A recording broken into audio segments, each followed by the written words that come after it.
దావీదు గోలియతు యుద్ధం అందరికి తెలుసు కదా. ఎప్పుడు జరిగింది ఏంటి? యుద్ధం ఎప్పుడైనా సరే ఉదయమే చేయాలన్నమాట. కాబట్టి ఇక్కడ మీరు గమనించినట్లయితే దావీదు గోలియాతు యుద్ధం ఉదయమే జరిగింది. అంటే నీకు నీ శత్రువుకి యుద్ధం జరిగే సమయం కూడా అదే, నీకు విజయం వచ్చే సమయం కూడా అదే. అంటే నువ్వు యుద్ధం చేయవలసిన సమయంలో పడుకున్నట్లయితే పరిస్థితి ఎలాగుంటుంది? యుద్ధం చేసే సమయంలో అందరూ యుద్ధం చేస్తున్న ఆయన పడుకున్నాడంట. లేచేసరికి ఏమైంది? కాసు కూర్చుంటాడు సైతాన్గాడు. కళ్ళు తెరిదొరికే వెంటనే కాసు కూర్చుంటాడు అనమాట. దొరికేస్తావు నువ్వు ఈజీగాను. ప్రార్థించే సమయంలో పడుకుంటే సైతాన్గాడికి ఈజీగా మీరు ఆహారం అయిపోతారు. దావీదుని దేవుడు ఎప్పుడు క్షమించాడు?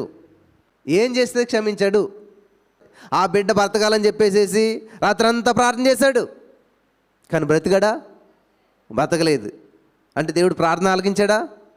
దావీదు చేసిన ప్రార్థన దేవుడు ఆలకిస్తాడు. హల్లెలూయా. పాపి ప్రార్థన కూడా దేవుడు ఆలకిస్తాడు. ఆమేన్. మరి దావీదు ప్రార్థన దేవుడు ఆలకిస్తే బిడ్డ ఏమయ్యాడు? అదండి, ప్రార్థన ఆలకించి దేవుడు మనుషులు చంపేస్తాడా? పాపం వల్ల వచ్చే జీతం మరణం. పాపిని ప్రేమిస్తాడు కానీ దేవుడు పాపాన్ని ప్రేమించడు. దావీదు చేసిన ప్రార్థన దేవుడు ఆలకిస్తే బిడ్డ చనిపోయినటువంటి పరిస్థితి ఏంటి? మరి ప్రార్థనకు ప్రతిఫలం లేదా?